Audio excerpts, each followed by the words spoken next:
Ini kali kedua ya kita sama-sama berada dalam satu majlis dengan tujuan untuk menyebarkan kebaikan, menyebarkan ilmu. Mudah-mudahan kita sendiri dan para sahabat kita yang mendengar sama-sama boleh manfaat dunia dan akhirat. Amin. Apabila kita nak bahagia kan, kita bukan sekadar diri kita tapi kita perjuangkan untuk sahabat-sahabat sekalian. Bila kita nak syurga, kita pun juga mengharapkan seramai mungkin sahabat-sahabat kita masuk syurga sama-sama. Sahabat-sahabat di FB page, sahabat-sahabat di IG, subhanallah. Marilah sama-sama kita seperti mana yang Puan Juriah sebutkan tadi, kita sama-sama share, kemudian mungkinlah kita tinggalkan komen.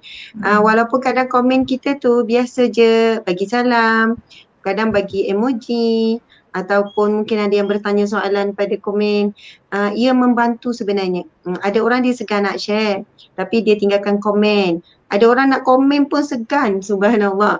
Jadi dia boleh like komen orang. Macam tu lah. Sebab apa yang kita buat ketika kita sedang live ni, sama ada like, bagi komen, share, semuanya itu akan membantu engagement live ini akan naik. Bukanlah sebab kita orang kata gila like ke, gila apa panggil glamour ke, bukan. Tapi niat tu supaya lebih ramai orang mendengar dan kita tahu ada sesetengah orang yang memang sedang dalam masalah, dalam bertanya, rasa gelisah. Tapi bila dia mendengar contohnya daripada mana-mana ceramah yang lalu dia tergerak hati, sebenarnya Allah yang menggerakkan hatinya. Lalu dia menjawab, dia dapat menjawab persoalan. Subhanallah. Sebab hati kita ni memang akan rasa gelisah bila ada soalan yang tak terjawab. Bila ada masalah, tidak nampak jalan keluar, kita tak tahu punca. Itu sangat penting, punca. Sebab apa? Sebab apa kita tak tenang? Sebab apa rumah tangga bermasalah? Sebab apa ni dah usaha itu, usaha ini tak menjadi lagi dan sebagainya. Memang penting sangat untuk kita ketahui punca-punca. Kadang punca itu tak nampak secara tak langsung. Maksudnya bukan nampak punca tu secara jelas tapi indirect. Bukan direct dengan masalah kita tapi indirect, tapi ia sangat memberi kesan. Subhanallah, mudah-mudahan tajuk yang bakal kita bicarakan iaitu keluarga sakinah kan. Tapi soal jawab hari ni. Saya sangat suka idea soal jawab dan saya tengok soalan memang dah banyak disediakan. InsyaAllah kita sama-sama mengupasnya. Okey. Jadi tanpa membuang waktu lagi Ustazah, saya ingin mengemukakan soalan pertama yang diajukan oleh Puan Nasha Rika. Okey, soalannya berbunyi, apa silapnya saya dalam menegur anak lelaki saya secara baik, tak bergerak, tapi bila dah tinggi suara, kedua-duanya marah. Ini selalu Ustazah berlaku sebab emosi kan. Jadi macam mana tu Ustazah? Okey. Subhanallah, alhamdulillah, terima kasih ya kepada Puan Juriati, soalan yang sangat baik. Soalan dia begini, Ustazah, macam mana ya bila menegur anak lelaki ataupun mungkin minta suruh buat apa-apa, wallahualam lah kan, tak bergerak. Mungkin kalau bangun pun tak, suruh bangun tidur tak bergerak. Mungkin suruh pergi ambil wuduk tak bergerak. Sama ada tak bergerak tu sebab main game ke, tak bergerak tu sebab dia leka apa-apa ke, tengok TV ke. Dah cakap elok-elok, tak bergerak, maknya pun naiklah suara. Bila dah tinggi suara, apa yang berlaku? Maknya marah, anak pun marah. Anak pun rasa nak marah bila ibu dia tinggikan suara. Subhanallah, Allahu Akbar, muslimin muslimat sekalian. Kalau kita tengok masalah, betul kita nampak ada satu masalah lah di situ, bahawasanya anak tidak menghormati perintah ataupun surahan seorang ibu. Masalah lain lagi iaitu bagaimana seorang ibu tidak berjaya, maksudnya ini daripada peristiwa ni. Sebenarnya keadaan ini, maksudnya keadaan ni bukan keadaan yang luar biasa, dah jadi biasa sekarang. Bahkan saya sebagai seorang ibu juga menghadapi situasi yang sama. Bukanlah anak tu macam robot. Bila cakap sekali pun terus bangun. Bila suruh duduk, bila suruh bangun. Bila suruh buat sesuatu terus segera. Kadang-kadang ya anak tu dia boleh bersikap begitu. Tapi kadang-kadang tidak. Kena bercakap beberapa kali. Mungkin dengan nada yang sedikit berbeza ataupun kaedah yang berbeza. Jadi dalam situasi tersebut, Pertama, memang melihat anak itu kurang adab, kurang akhlak. Tetapi masalah tak akan selesai dengan kita meletakkan salah itu kepada anak. Jadi yang kedua, kita nampak di situ adanya masalah, bukan nak sebut gagal tetapi kurang berjaya. Macam itulah kan. Macam lebih kurang je ayat tu kan. Seorang ibu mendidik anaknya untuk dia dihormati. Mendidik dirinya dan anaknya untuk dia dihormati. Benda ni Puan Juriah memang agak sensitif. Bila kita rasa, maksud saya bila kita nak salahkan ibu ayah, sebab apa banyak ibu ayah kata macam ni, saya dah didik elok-elok dah, saya dah hantar sekolah agama, saya dah ajarkan ni, kalau kata tak ajar, memang kami dah ajar, kami dah buat itu, buat ini dan sebagainya. Okey.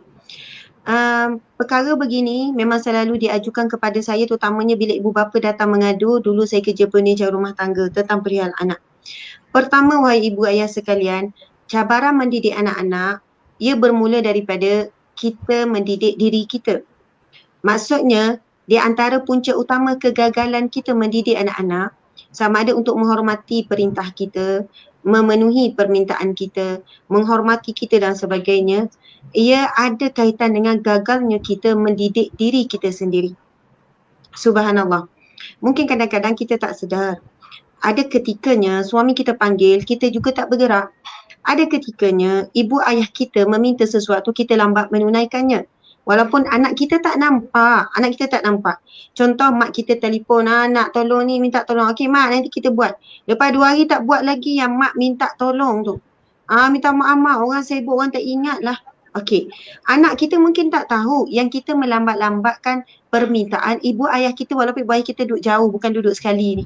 Ini cerita pengalaman saya lah ni. Walaupun mungkinlah permintaan ibu ayah tu memang anak tak tahu. Tetapi apabila akhlak kita buruk dengan ibu ayah kita, apabila akhlak kita buruk dengan suami kita, ia mesti ada kesan. Ia ada kesan terhadap pendidikan terhadap anak-anak. Contoh beginilah, seorang ibu dia menegur anaknya, jangan nak minum berdiri. Apa minum berdiri ni? Itu sebab kita nampak kan. Tapi kalaulah kita ni sebagai ibu juga minum berdiri, tapi bukan depan anak, belakang anak. Maksudnya, anak tak nampak ni kita minum berdiri ni. Masa tu dah harga sangat kan. Jadi apabila kita melakukan demikian walaupun anak tak nampak, sebab kita bukan jaga akhlak kita depan anak saja. Kita kena jaga akhlak adab diri kita ini di hadapan Allah Subhanahu Wa Taala. Jadi walaupun anak tak nampak, lidah kita tu dah tak jadi barakah. Nasihat kita tu dah hilang hikmah. Subhanallah. Kerana itu apa-apa perkataan baik, ini kata alim ulama ya, sesuatu nasihat yang baik perlu disampaikan daripada hati, barulah ia akan pergi kepada hati. Tetapi apabila sesuatu nasihat itu hanya pada lidah, maka ia akan masuk ke dalam telinga kanan, akan keluar telinga kiri. Subhanallah. Jadi kadang-kadang para ibu dan ayah dan diri saya sendiri, kita memang mengharapkan bila kita nasihat anak, anak terima dengan baik, anak berubah. Tetapi bila anak tak terima, sebelum kita bukan menuduh, sebelum kita berkata, kenapa kamu ni kenapa? Sebelum tanya anak tu kenapa, sebelum merasakan anak tu kurang baik, sebenarnya soalan itu kena tanya pada diri sendiri. Kadang-kadang saya bila menghadapi masalah dalam pendidikan anak-anak, kita ada anak 7 orang, ada anak dah remaja. Bila ada masalah, terdiam. Maksudnya terduduk. Lepas tu kita tertanya, mesti ada apa-apa ni. Saya pun biasa akan cek macam mana, ada tak apa-apa hajat mak saya belum tunaikan. Ada tak mesej mak saya yang belum saya balas. Kadang mak ni macam-macam juga. Bukan dia minta untuk diri dia. Dia minta untuk urusan adik-adik contohnya. Ada urusan untuk saudara mara.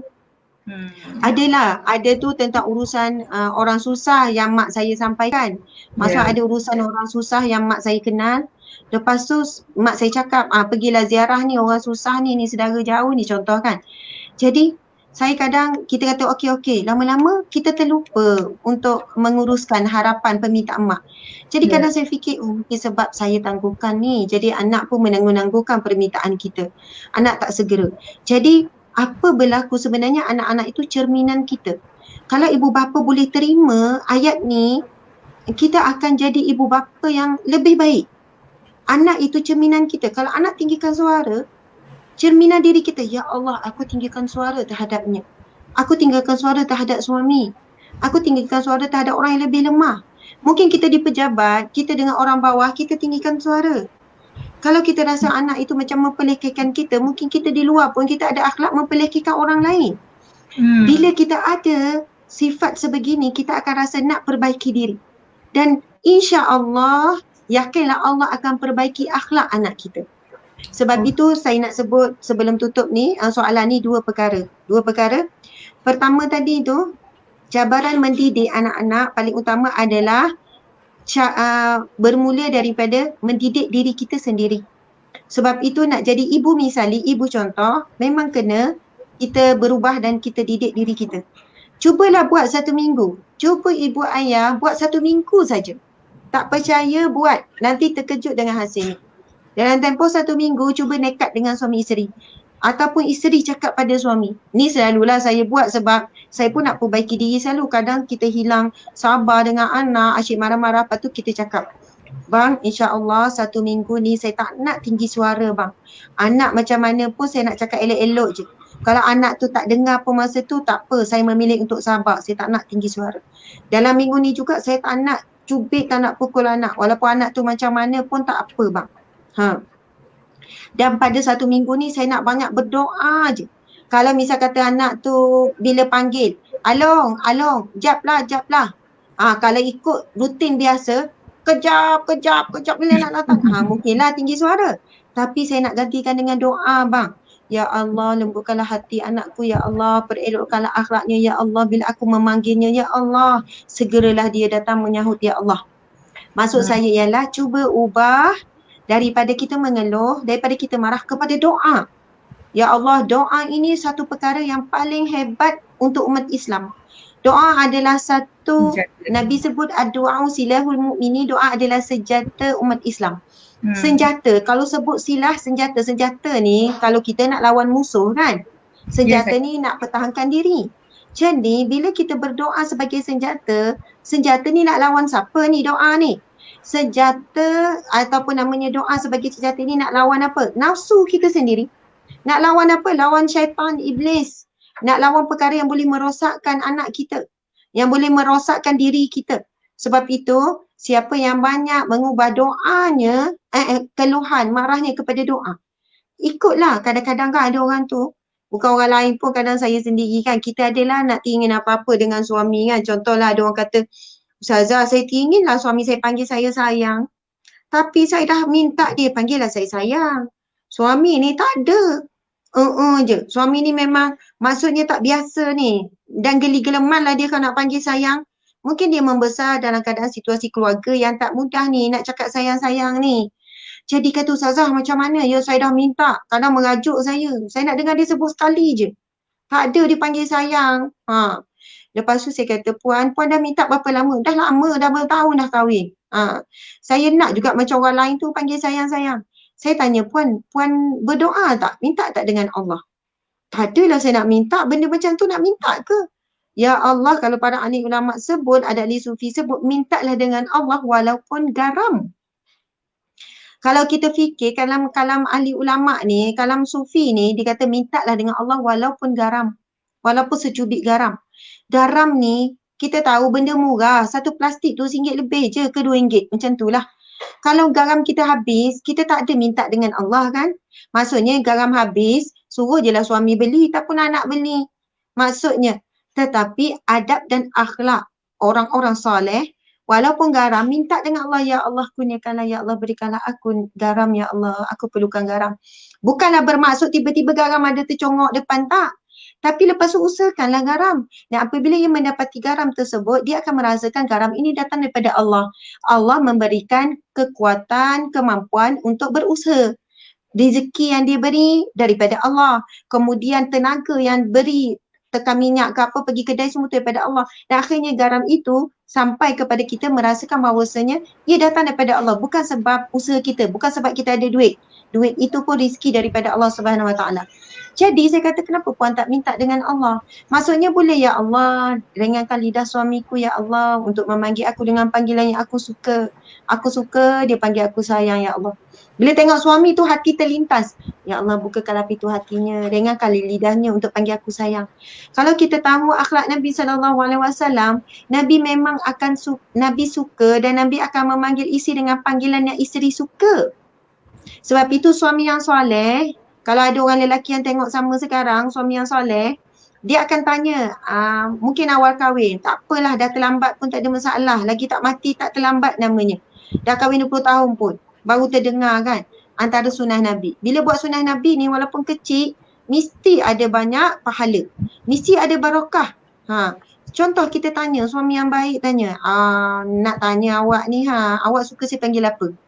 Suami sengih lah, dia betul bang, awak betul ni? Ya, mana panggilan awak suka, saya nak panggil.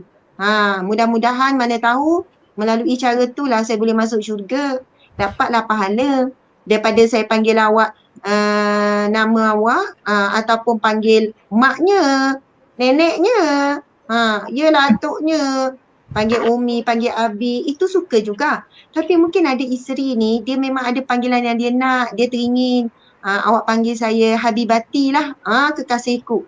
Awak panggil saya sayang, janganlah pula mula-mula sayang, lepas tu ayang, lepas tu yang, lepas tu ang, lepas tu lempang.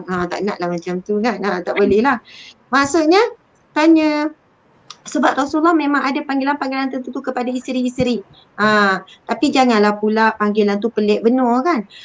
Isteri dia hitam manis tapi panggil, si pipi merah. Lagilah nak marah isteri tu kan.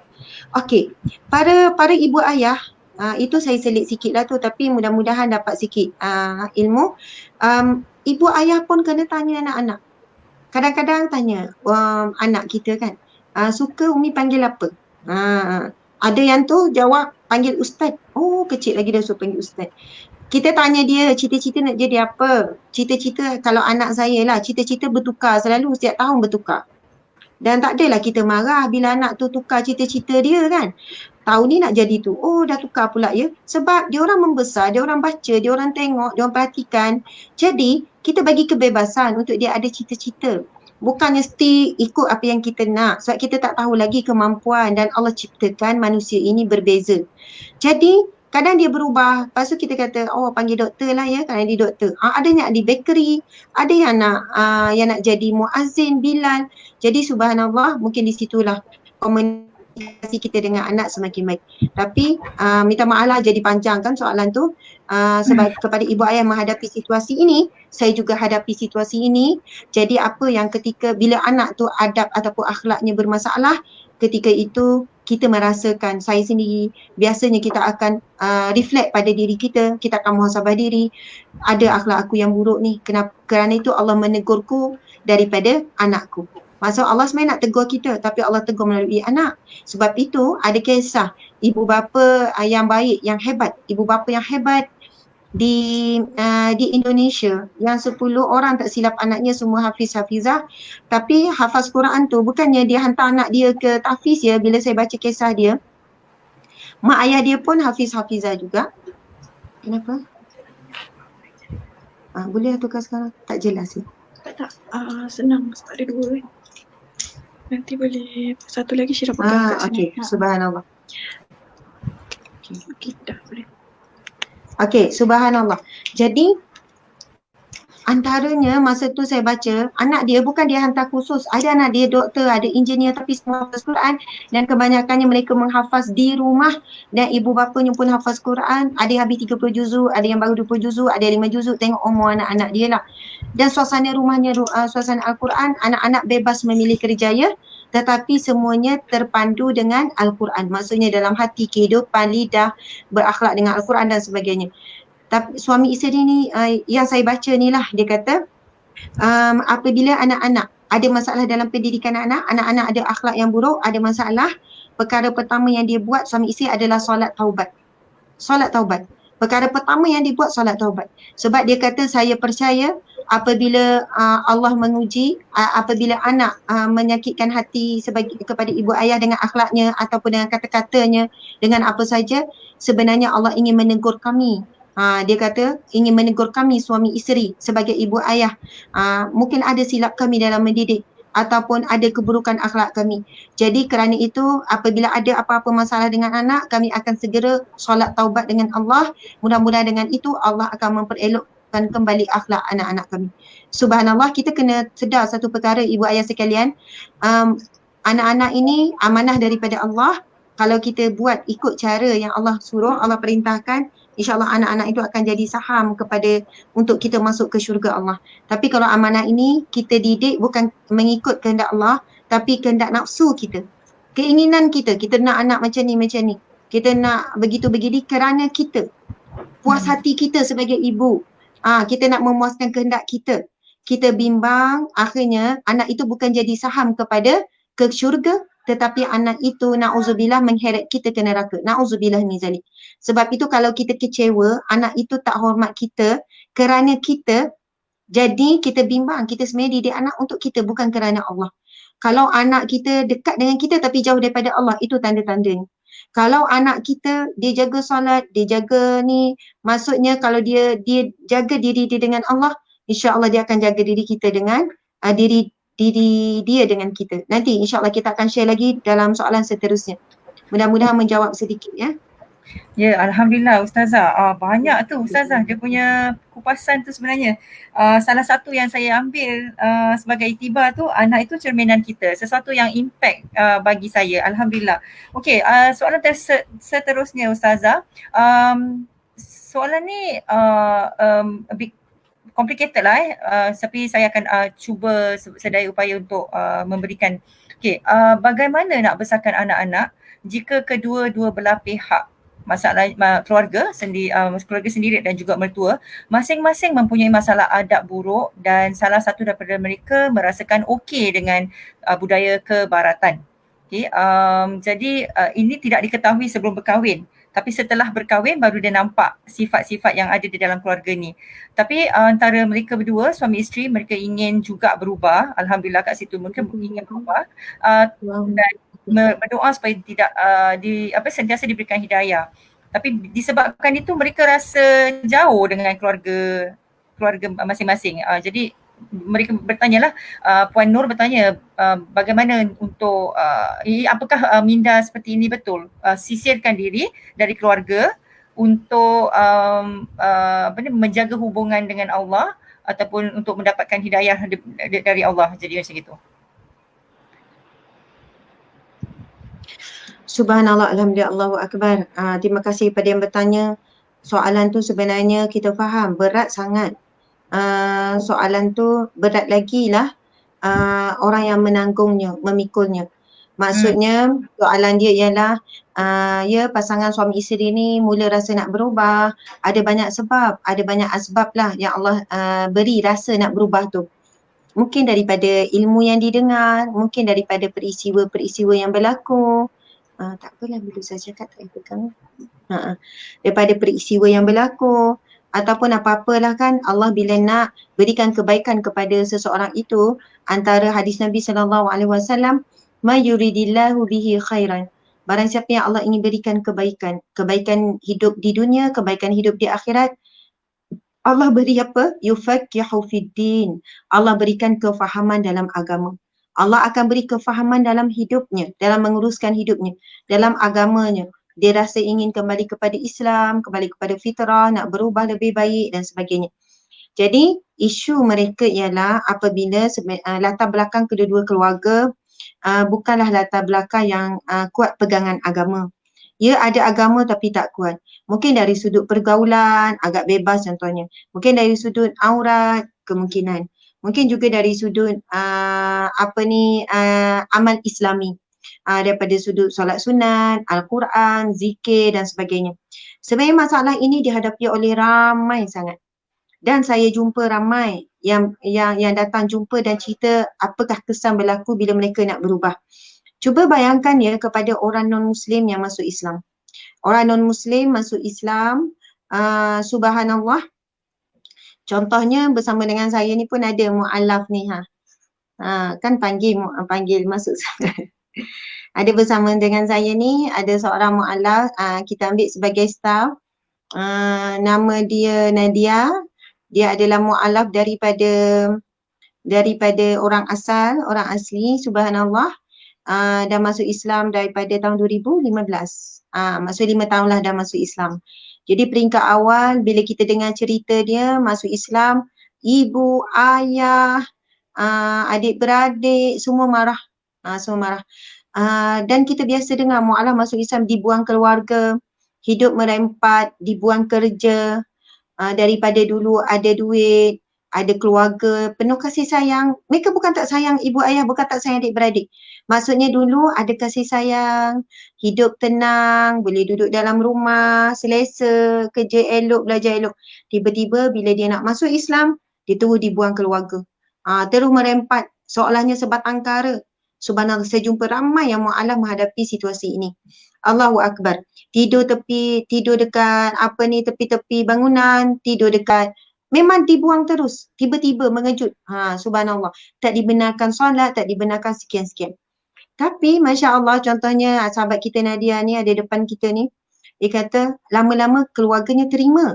Bahkan bila dia memilih memakai tutup aurat dengan tudung labuhnya, dengan jubahnya, Masya Allah, lama-lama ibu, ayah dan adik-beradiknya semua boleh terima dan dia boleh duduk dalam satu rumah.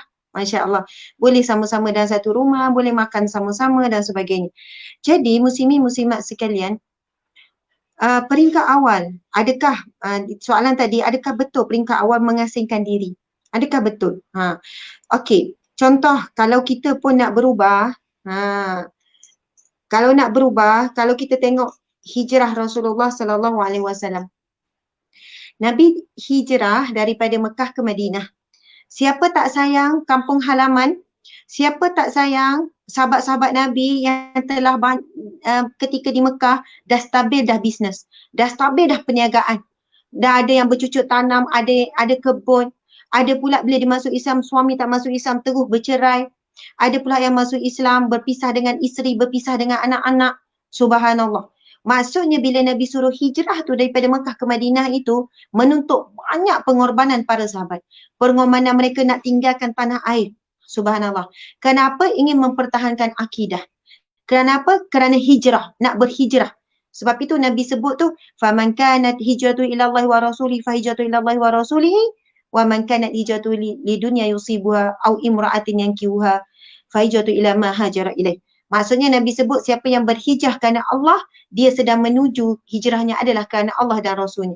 Subhanallah. Maksudnya di sini peringkat awal memang mungkin kita perlu mengasingkan diri dan tak berdosa pun. Tak berdosa pun kita mengasingkan diri, bukan kita memutuskan silaturahim. Yang berdosa yang tidak dibenarkan adalah memutuskan terus silaturahim. Baik, contohnya lah kita kata okey kami nak hijrah lah, nak pindah gini. Mungkin ada yang kecil hati, kenapa tiba-tiba nak pindah ni? Kami nak cubalah rezeki yang baru, cari survive, nak cuba berhijrah gini. Ada orang dia buat hijrah begitu, suami isteri. Dia kata ustazah, kami nak pergi hijrah, kami nak pindah daripada duduk Seremban ni nak pindah ke Shah Alam. Ada yang nak pindah situ, ada yang pindah sini. Saya kata kenapa? Saya rasa saya dengan anak-anak tak boleh nak berkembang, saya tak boleh nak buat hal saya tak boleh ni selagi mana saya duduk dekat dengan ahli keluarga macam anak-anak saya nak suruh dia orang tukar pakaian, tapi bi'ah dia kata suasana tu tidak menggalakkan, suasana tidak membantu ustazah. Saya dah cuba, anak-anak tak kuat, dia orang masih kecil, dia orang tak kuat bila kena peli dengan sepupu, dengan ini. Saya kata tak ada masalah. Macam mana ustazah, mak yang saya kecil hati, adik-beradik peli, dia orang kata gini. Saya kata macam orang masuk Islam, orang yang masuk Islam, mu'alaf. Kalau dia fikir pasal mak ayah kecil hati, adik-beradik kena buang semua, dia orang tak akan masuk Islam. Tapi selepas dah masuk Islam, apa yang mereka buat? Mereka tetap buat baik. Mereka tetap jaga akhlak. Mereka tetap pergi mengunjungi. Mungkin buat baik tu lebih daripada dulu. Akhirnya mereka akan lembut hati. Sebab itu kadang-kadang saya kata nekat je puan buatlah. Puan buat ni nak melakukan hijrah kepada Allah, Allah mesti tolong. Puan buat bukan perkara yang bertentangan syariat, bahkan yang Allah suruh, Allah suka, Allah cinta. InsyaAllah peringkat awal mungkin dia orang akan kecil hati, dia orang akan marah, dia orang akan peli, tapi sikap kita orang yang nak berhijrah mesti kena menipak gandakan sabar di atas kesabaran, di atas kesabaran. Mesti. Janganlah pula kita jawab, aku nak pindah ni, nak cuba berhijrah. Kalau tak, aku ni perangai macam korang lah, tak berubah-ubah. Kalau duduk dengan korang ni, fikiran tertutup. Jangan sekali-kali menggunakan perkataan yang boleh mengecilkan hati. Tetapi biarlah kita buat alasan tu, nak cuba, nak sekian, nak cubalah hidup kat negeri orang, nak cuba buka perniagaan. Mungkinlah orang tak setuju, alasan tu tak kuat dan sebagainya. Tetapi kita lah, bila kita dah ada keluarga, ada suami, ada anak-anak, sebenarnya kita berhak untuk membuat keputusan nak membentuk keluarga kita.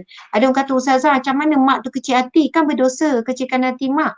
Dia begini ya, dalam bab mengecilkan hati ibu ayah, kalau melibatkan syariah, ya kita memang kena taat, memang kita kena ikut. Tapi kalaulah ia telah membuatkan agama kita maksudnya menimbulkan masalah kepada agama kita. Kita cakap terang betul-betul, minta doa dengan Allah, lembutkan hati ibu, lembutkan hati ayah. Mak, ayah macam ni, gini, minta maaf. Mak ayah sakit hati pun, mungkinlah setiap bulan hantar hadiah ke, pergi ziarah ke, lama-lama lembut hati. Sebab saya nak bagi tahu ibu ayah manusia biasa.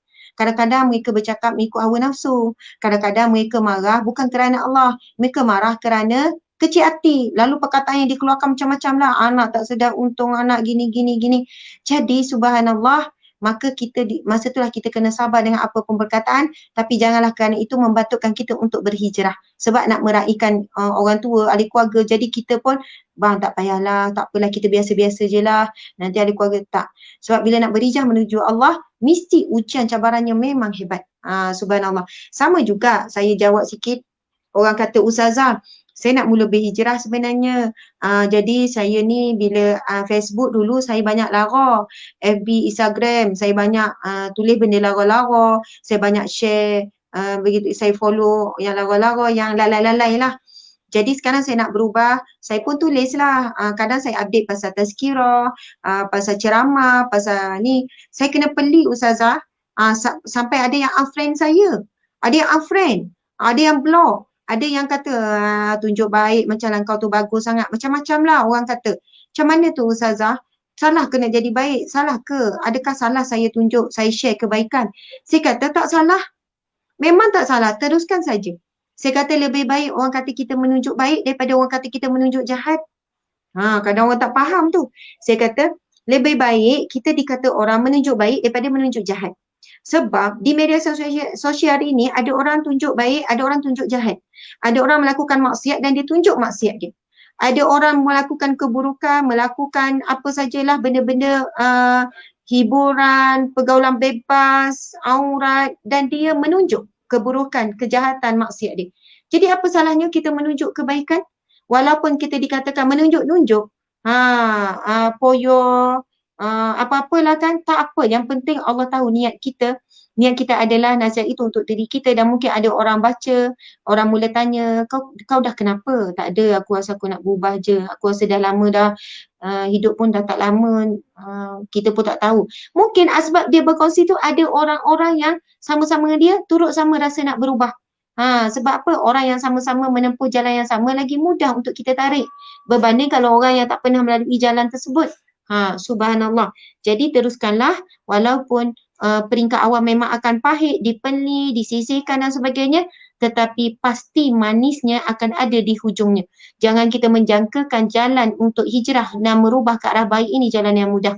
Ya mesti kita tempuh dengan duri, dengan kesakitan, dengan kesedihan, dengan kelukaan disisih, dan semua ini telah dilalui oleh Rasulullah SAW sejak daripada Nabi isytiharkan dia sebagai seorang Nabi, orang yang sayang Nabi, cintakan Nabi, orang yang rapat dengan keluarga Nabi, semua menyisihkan. Bahkan Nabi Muhammad SAW dihalau daripada kampung halamannya, dan Nabi terpaksa keluar untuk berhijrah, pertama ke Taif, penduduk Taif tak terima, kemudian pergi hijrah ke Madinah dan sebagainya. Macam-macam sakit, perit Nabi dan para sahabat apabila ingin melakukan satu hijrah dalam hidup. Subhanallah. Mudah-mudahan menjawab ya. Okay, Alhamdulillah. Terima kasih Ustazah. Lagi satu kupasan yang baik Ustazah. Apa yang saya suka tentang ni, lebih baik dikatakan orang menunjuk baik dari dikatakan menunjuk jahat ya. Memang hijrah tu sesuatu yang berat payah, tapi macam Ustazah ulaskan tadi harus jugalah ya. Okay, kita ingin mengemukakan satu soalan. Soalan ni amat berat, tapi saya melihat soalan ni banyak kali juga ditanyakan oleh para sahabat dan sebagainya. Okey, soalannya berbunyi begini buat masa ini saya sudah 3 tahun berpisah dengan suami kerana dia berada di dalam penjara. Apakah bila dia dibebaskan nanti kami harus bernikah semula? Okey, subhanallah. Terima kasih ya. Soalan tu saya tak baca dulu tadi tu. Okey. Tapi soalan yang bagus. Berpisah dengan suami, suami masuk penjara. 3 tahun ya, 3 tahun.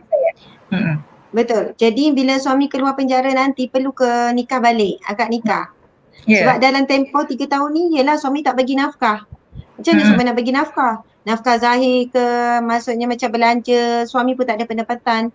Kedua, suami pun tak ada bagi nafkah batin, maksud kasih sayang ke hubungan suami isteri dan sebagainya. Okey, kita tahu ya, saya tak tahu di Singapura macam mana, tapi di Malaysia selepas akad nikah kita akan baca taklek. Taklek ni maksudnya lafaz talak, taklek. Taklek ni ia berkait dengan waktu, dia berkait dengan sesuatu. Lafaz talak yang berkait. Macam itulah maksud dia secara umumnya. Jadi antara lafaz taklek yang biasa disebutkan sekiranya contoh suami ni akan lafazkan lepas akad nikah, dia ada lafaz taklek di belakang sijil nikah tu kan. Dia akan bacakan, dia akan kata sekiranya aku meninggalkan isteriku selama 4 bulan Qamariah. Saya tak ingat exactly macam mana ayat tu kan. Tapi umpamanya begitu. Selama 4 bulan Qamariah tanpa nafkah zahir dan batin dan tanpa sekian-sekian. Maka apabila dia mengadukan sekian-sekian, jatuhlah talak ke atasnya 4 bulan Qamariah. Kemudian ada juga lafaz taklek tu apabila aku melakukan, maksudnya macam kecelakaan lah pada fizikalnya. Maksudnya kalau ada penderaan sekian-sekian, aku melakukan keburukan apa-apalah pada tubuh badannya contoh, boleh jatuh juga. Okey, subhanallah, muslimin muslimat sekalian, soalan ni memang sangat baik, sangat bagus. Baru ni pun saya ada jumpa ada seorang wanita ni, suami dia dah tinggalkan dia berbelas tahun, 15 tahun. Dulu masa saya kerja Jabatan Agama, biasa kita jumpa kes. Ustazah, saya ni nak nak kahwin tapi ada masalah. Masalah apa? Saya nak nikah ni tapi ada masalah. Masalah apa tu? Saya dengan suami dulu, suami saya dah tinggal saya lebih dari 10 tahun. Tapi dia tinggalkan orang kata gantung tak bertali. Jadi kami tak pernah ada sijil cerai. Tak pernah ada sijil cerai. Jadi sekarang bila nak nikah, saya nak daftar nikah. Jadi saya nak daftar nikah, nak buat permohonan nikah, tapi bila dia dapati saya dah pernah nikah dulu, jadi dia orang minta sijil cerai. Lepas tu saya kata, yelah memanglah perlu adalah proses perceraian yang sah apa semua. Dia kata, Ustazah kan dah lebih daripada 4 bulan. Sekarang ni bukan 4 bulan Ustazah, dah berbelas tahun dia kata. Ikutkan lafaz taklek tu dah jatuh. Kita kena faham perkara ni. Kepada yang menghadapi situasi yang sama, masalah yang sama, talak itu tak pernah jatuh. Talak itu tak pernah jatuh. Dia tak akan jatuh automatik. Sebab itu syarat taklek ni dia perlu diadukan kepada mahkamah. Jadi contoh ni ada kes suami dah tinggal lebih dari 4 bulan. Suami dah tinggal setahun. Ataupun ada contoh tu kes macam mana? Ada berlaku kecelakaan, jatuh kapal terbang contoh kan, kapal terbang terhempas, suami pun ada dalam kapal terbang tersebut. Lepas tu semua mayat hancur, jadi tak boleh nak kenal pasti. Semua tak nampak muka, tak nampak semua, jadi tak kenal pasti. Lepas 10 tahun berlalu, tiba-tiba kembalilah semula suami. Contohlah ni cerita kan, mungkin ada kembali semula suami. Mungkinlah dia jatuh, rupanya dia selamat ke apa ke. Jadi walaupun lepas 10 tahun, dia tetap suami lagi. Walaupun selama 10 tahun tak pernah ada apa-apa, nafkah ke apa. Kecuali kalau isteri ni selepas tu, dia pun pergi ke mahkamah, lepas tu buat permohonan untuk pengesahan. Cerai sekian. Lain, maksudnya buat pengesahan. Kalau ada sijil mati jelas, memang sahlah, bercerai lah kan. Tapi dalam situasi begitu, contohnya lah. Jadi, bilalah berpisah lama ataupun suami tinggalkan, macam-macam kes lah. Jadi, perceraian tu tak akan berlaku selagi mana isteri ni tak pergi buat pengaduan di mahkamah. Adu mahkamah. Tuan Hakim buat aduan permohonan cerai taklek kan. Pengesahan cerai taklek. Lepas tu pergi adu ke mahkamah. Mahkamah pun kata, okey kita akan panggil suami. Lepas tu isteri kata, Tuan Hakim, saya tak boleh nak hubungi lah suami saya. Saya dah cari, dah hubungi sebab saya nak selesai cara baik. Kalau dia tinggalkan saya macam ni, saya memang dah lama dah saya usaha hubungi dia. Okey, mahkamah biasanya akan buat apa? Dia akan buat pengumuman dalam, biasa tak kita tengok? Ada pengumuman dalam surat khabar. Pengumuman dikesal, dicari untuk jadi wali lah, untuk itu inilah. Mesti pihak mahkamah perlu buat sedikit pengumuman. Setelah itu bila tak ada orang datang, tak ada orang serah diri, tak ada datang lepas buat pengumuman, tak adalah buat dalam TV radio, tak. Cukup syarat iaitu melalui surat khabar. Ada bahagian elan-elan tu, ada tu. Lepas tu tak datang juga, barulah mahkamah yang akan mengesahkan bahawasanya taklek ini ada saksi pula, betul suami dia dah tak balik setahun dan tak ada khabar berita. Jadi barulah mahkamah akan mengesahkan bahawasanya taklek itu berlaku sah. Jadi perkahwinan itu terbubarlah, dibubarkan. Maksudnya berlakulah perceraian itu secara sah. Sebab itu muslimin muslimat sekalian, macam kes tadi tu tak perlu nikah balik, tak ada. Tak perlu akad nikah. Perceraian tak berlaku. Bukan kerana lafaz taklek tu bukan automatik. Dia mesti dengan pengaduan si isteri. Isteri pergi mengadu, lepas tu ada perbicaraan di mahkamah, nanti hakim yang akan memutuskan. Maka perkahwinan telah dibubarkan. Contoh. Maka perceraian taklek ini, maksud cerai taklek ini sah. Jatuhlah cerai taklek dan sebagainya. Sebab itu silap ya. Ada ramai yang macam tu dia pergi nikah je di Thailand. Ada kes dulu, memang ada kes pengalaman saya sendiri.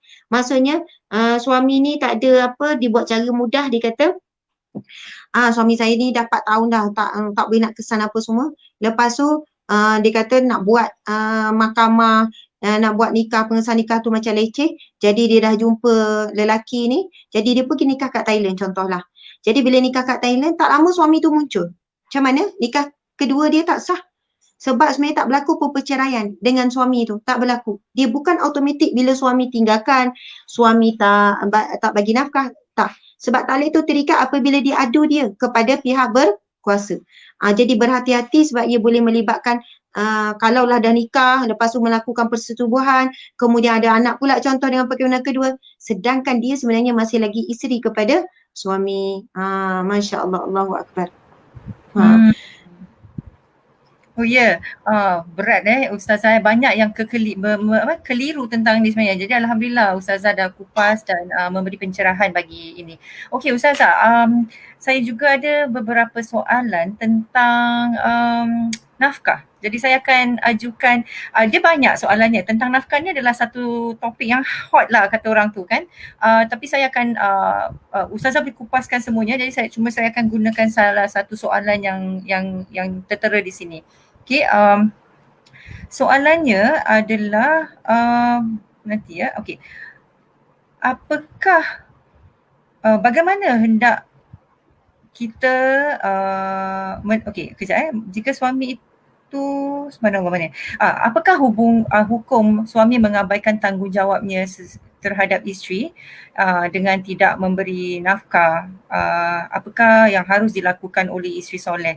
Dan ada juga soalan tentang suami tak memberi nafkah atau keliru tentang nafkah. Mungkin ada suami tu merasakan nafkah tu dah bayar bil api air, dah bayar tong sampah atau sebagainya kan. Tapi banyak lagi nafkah-nafkah yang mungkin diorang keliru. Jadi dipersilakan Ustazah pencerahan ini. Okey. Subhanallah, Allahu Akbar. Terima kasih ya kepada yang bertanya. Okey. Bila bab nafkah ni, Masya Allah, nanti Syirah tolong cari bab nafkah sekejap. Saya nak jawab secara ilmiah. Okey, subhanallah. Nafkah ni ada 3. Ada 3 kan. Pertama, nafkah suami terhadap isteri. Kemudian ada nafkah isteri terhadap suami. Kemudian ada nafkah suami isteri. Dia macam ni lah. Ada kewajipan suami yang perlu diberikan kepada isteri. ada kewajipan isteri yang perlu diberikan kepada suami, ada pula ia berkaitan dengan kewajipan bersama. Kewajipan bersama.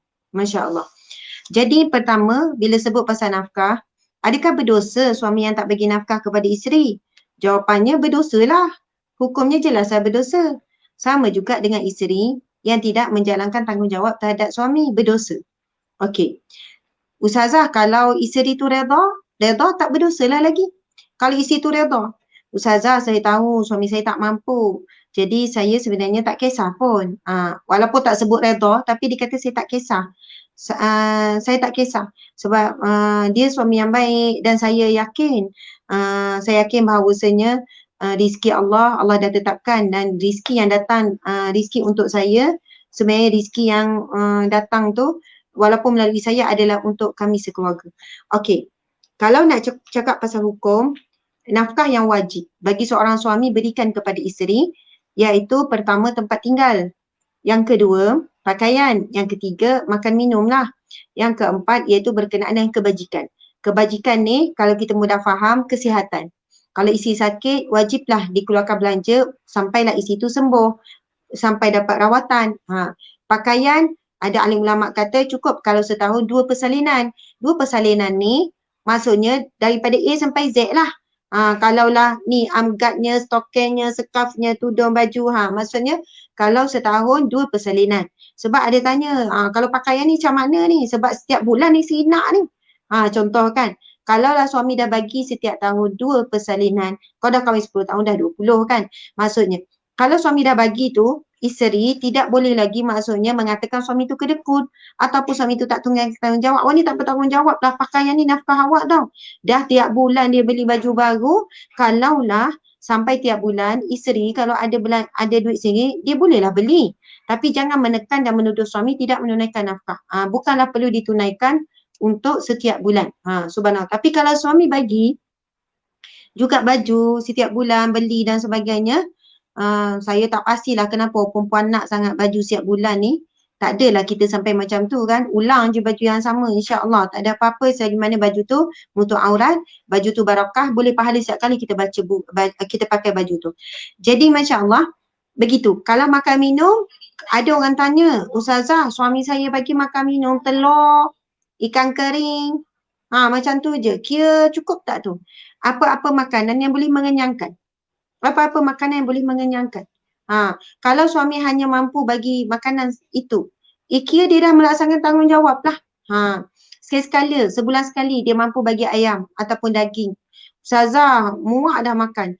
Kenapa suami puan kerja apa? Memanglah dia kerja kecil, gaji dia kecil, memang dia tak mampu. Tapi saya nak juga, dalam hal inilah Allah menguji kesabaran keredaan isteri. Bersyukur, mengikut tahap kemampuan suami bagi. Tapi kalau suami ni duit banyak tapi kedekut, itu cerita lain lah. Tengok pula kedekut dia tu macam mana. Kalau dia dah beri perkara yang asas, maka kita tak boleh bagi tahu, kita tak boleh cakap itu kedekut. Namun subhanallah muslimin muslimat sekalian, seorang suami yang suka memberi kepada ahli keluarga, isteri, anak-anak, tapi jangan sampai membazir. Ini pun silap juga. Bang, awak tahu tak? Cuba awak dengar ceramah ni. Contohlah kan. Cuba awak dengar ceramah ni. Kalau awak banyak belanja kepada isteri, anak-anak, rezeki awak murah bang.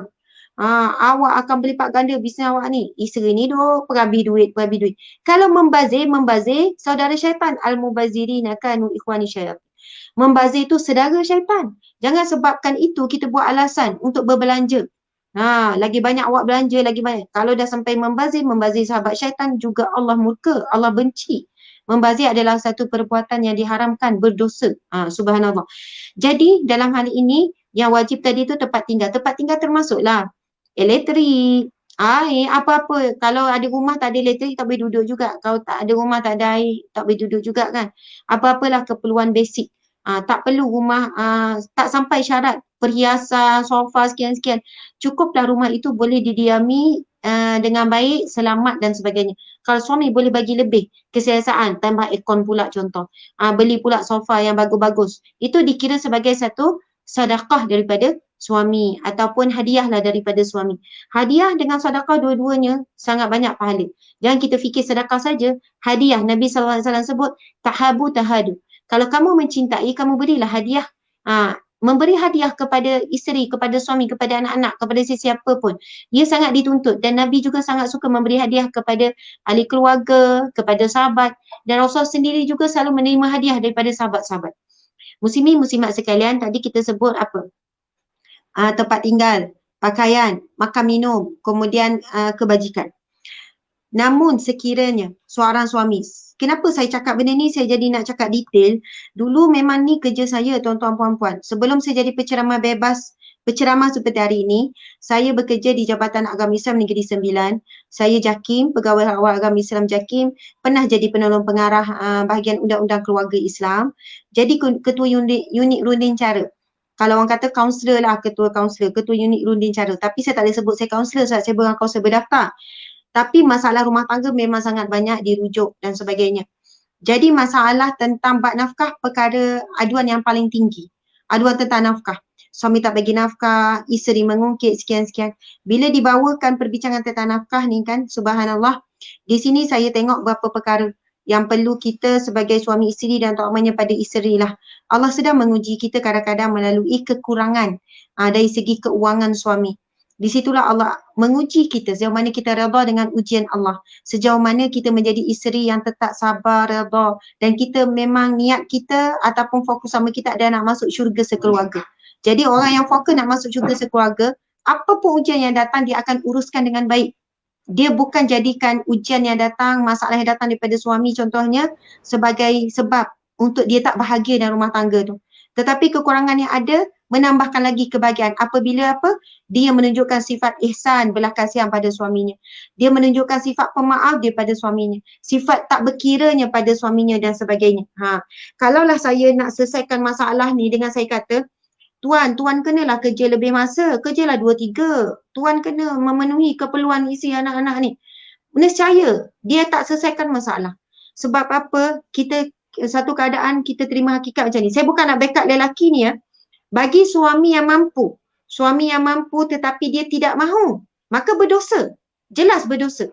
Dia mampu untuk menanggung, untuk bayar sekian-sekian. Tapi dia tidak mahu, maka itu jelas berdosa.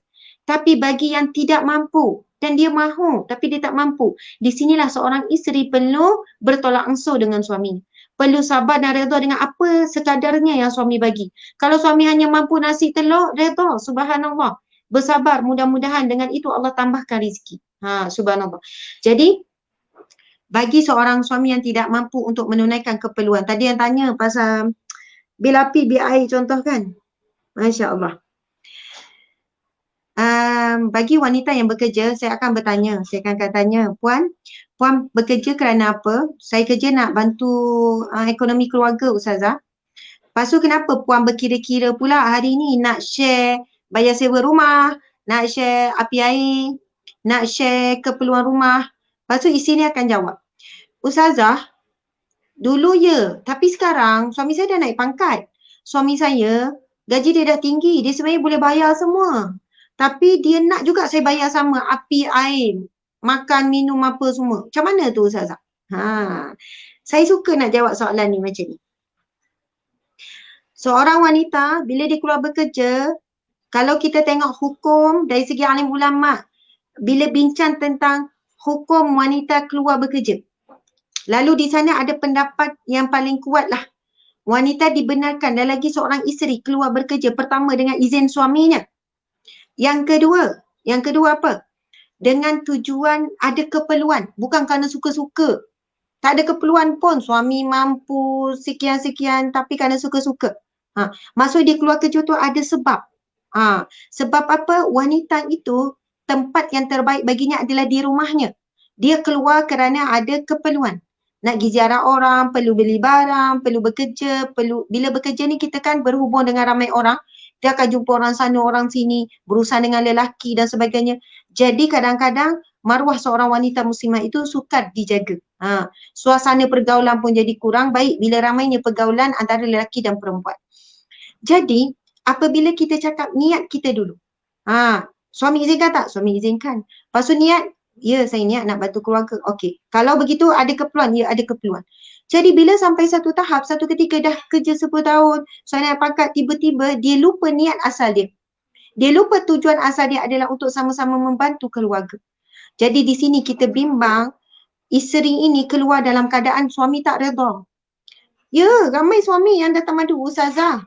Saya sebenarnya saya dah tak redha. Dulu yelah kami susah. Sekarang saya sebenarnya mampu untuk tanggung.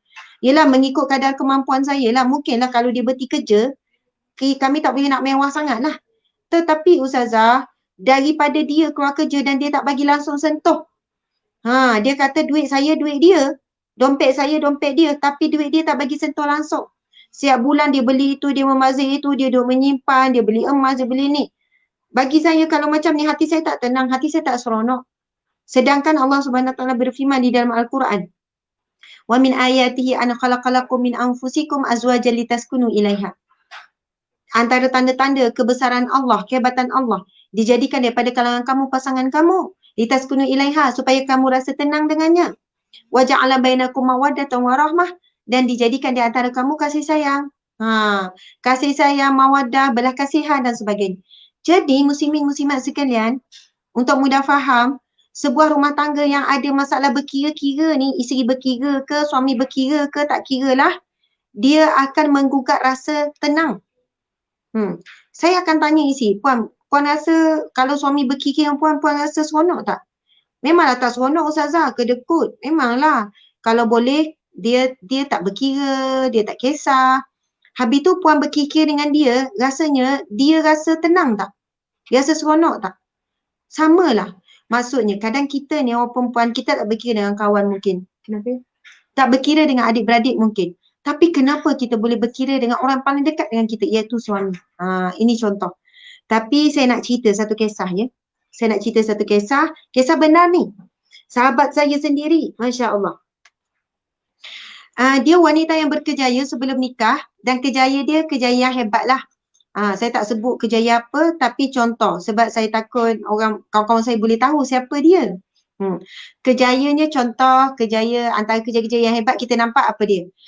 Doktor, peguam, apa lagi? Doktor, peguam, pensyarah, contoh macam itulah. Bukanlah kita nak puji kejaya itu hebat apa, tapi itulah biasanya kejaya yang agak tinggi lah. Bismillah. Okey. Selepas dia nikah, dia terus berhenti kerjaya dia tu. Dia terus berhenti kerja. Lepas tu, satu hari saya pergi ziarah dia. Dah lama tak berhubung kan, saya pergi ziarah dia. Lepas tu, saya tengok tempat tinggal dia. Masya Allah. Dia duduk di rumah flat. Ini bukan sebab nama hina rumah flat. Rumah flat pun banyak rumah flat yang sangat bahagia. Sangat senang, sangat tenang dan sebagainya. Maksud, saya pergi, dia duduk rumah flat, tingkat tinggi juga 4 macam tu dengan anak-anak dia yang kecil. Kemudian bila saya pergi tengok rumah dia dengan rumah yang serba, nak kata apa ya, sangat sederhana. Sofa tak ada, rumah tu kosong. Kalau pergi kat dapur tu, mesin basuh pun rosak, basuh dengan tangan, peti ais lama. Maksudnya sangat sederhana, Masya Allah. Kemudian saya cakap macam ni, saya panggil dia kakak, saya panggil dia kak. Maksudnya memang kawan baik masa belajar dulu apa. Satu hari saya tanya, Kak, minta maaf saya tanya, kenapa Kak berhenti kerja? Senang sebutlah peguam. Kenapa Kak berhenti kerja jadi peguam? Kan dah elok. Lepas tu dia kata macam ni. Mengisahkan saya lah, dia kata, Asma, akak ni, itu permintaan suami akak. Memang kalau ikutkan gaji akak, sebelum tu dia dah kerja tetap. Dah dapat gaji besar dan sebagainya. Dan tapi masa dia bujang tu, masa sebelum dia kahwin tu, dia banyak bantu keluarga, mak ayah dan sebagainya. Dia kata, dan kawan saya ni tak ada kereta, memang guna motor je. Bila nak balik kampung suami pun jauh, kampung isteri pun jauh, mereka naik bas. Suami isteri ni naik bas dengan anak-anak mereka yang kecil. Saya kata, Kak, kenapa? Akak elok-elok kerja dengan gaji besar dan sebagainya, kenapa berhenti kerja? Dia kata, suami yang minta akak berhenti kerja. Beza setahun je umur dia. Suami yang minta akak berhenti kerja. Sebab suami kata kewajipan menanggung nafkah keluarga adalah dia, bukan akak. Kalau ikutkan dengan gaji akak, mungkin kami tak perlu duduk di rumah macam ni. Kami boleh duduk rumah bawah ke, sewa rumah yang lebih baik. Dan mungkin kami mampu beli kereta. Tapi sekarang dengan pendapatan suami dia kerja biasa-biasa sahaja. Subhanallah. Semua biasanya dari sudut adat kita, yang saya bukan kupas dari sudut pandangan agama, tak. Pandangan agama, pandangan Allah, kerja tak ada beza. Kerja yang halal, kerja yang barakah, Allah pandang sangat mulia. Subhanallah. Ini bukan nak membeza-bezakan ni. Jangan kecil hati, jangan salah faham pula. Maksudnya gaji suami tu dalam 1,000 lebih macam tu lah. Jadi dia kata dengan duduk kawasan macam ni memang tak mampu pun nak survive dan sebagainya. Jadi dia kata, tapi dia kata Asma, Alhamdulillah akak bahagia sangat. Suami buat syarat macam ni sebab dia belajar susah-susah kan. Belajar gini tinggi apa semua, dia kata nanti bila semua dah lengkap. Dia kata bila semua dah lengkap barulah suami akan benarkan balik akak kerja. Maksudnya masa tu dah ada kereta, kemudian dah ada sekian-sekian. Bila dah lengkap semua, barulah suami benarkan akak kerja. Dia kata, kenapa kak macam tu? Saya tak faham lagi. Sebab suami akak tak nak akak keluar bekerja, mengambil alih tugas dia untuk menanggung keperluan keluarga.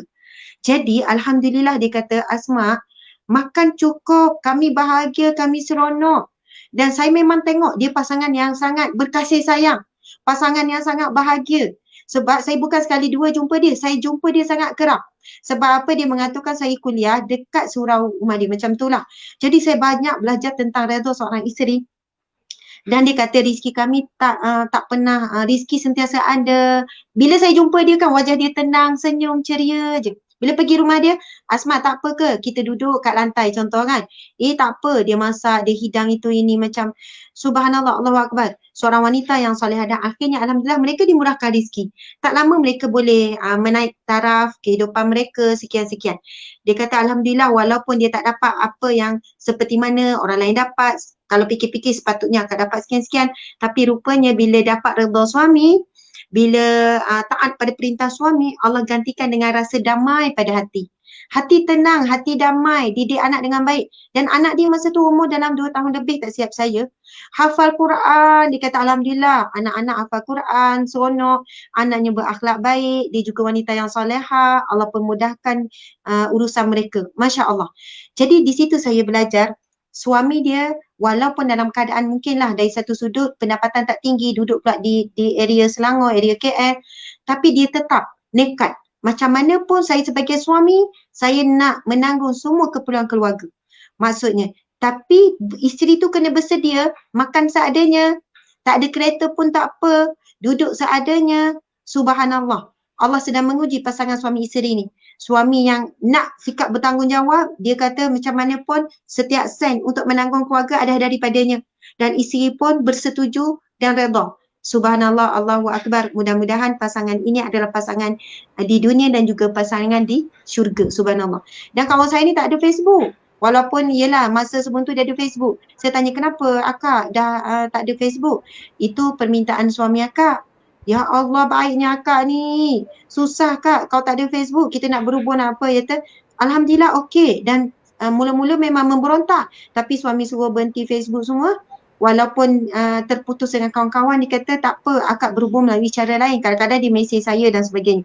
Dia kata bila dah tak ada Facebook, betul lah macam suami dia cakap. Dia kata masa lebih banyak baca Quran, lebih banyak zikir. Lepas tu tak banyak fikir masalah manusia, tak banyak gosip. Kemudian Alhamdulillah macam-macam lah dia cerita. Saya fikir bila seorang isteri redha dan taat pada suami, sudah tentu Allah akan berikan hikmah, Allah berikan nikmat yang tidak kita perolehi daripada nikmat-nikmat yang lain. Nikmatnya sangat manis. Masya Allah. Jadi saya mohon maaf lah, jawapan tu sebenarnya soalan berkenaan dengan nafkah kan. Jadi saya meleret-leret sikit tapi masih lagi dalam perbincangan bab keluarga. Mudah-mudahan menjawab sedikit tu. Alhamdulillah Ustazah, bagus Ustazah, banyak yang dikupas dan banyak juga yang saya pelajari. Ustazah, kita dah terlebih waktu. Boleh saya tanyakan satu lagi soalan? Soalan ni memang ada juga yang bertanya dengan kepada saya secara langsung. Jadi boleh kita ambil sedikit waktu dari Ustazah? Boleh. Saya minta izin dulu ya. Okey, Ustazah, apakah kita sebagai ibu bapa menjadi penyebab anak-anak melalui kemurungan atau ketidakstabilan mental. Sebab dalam waktu terdekat ni ramai benda perkara ni macam sering berlaku lah Ustazah. Mungkin dalam PKP ataupun CB kan. Jadi dia jadi heightened, jadi makin banyak gitu. Jadi salah satu penyebabnya apakah ibu bapa sebenarnya penyebab kemurungan dalam anak-anak? Okey, subhanallah. Bagus soalan ni. Saya macam ni ya. Tadi tu saya nak sambung sikit kepada lelaki ya. Sekiranya anda betul-betul berniat untuk menunaikan nafkah, untuk mencari rezeki untuk keluarga, yakinlah kalau niat kalian tu benar, niat kalian tu betul, Allah mesti bermudahkan. Masalah sekarang apabila berdusta dengan niat, dengan mulut. Yang datang mengadu, Ustazah, memanglah saya nak tanggung nafkah. Saya memang nak bagi yang terbaik keluarga.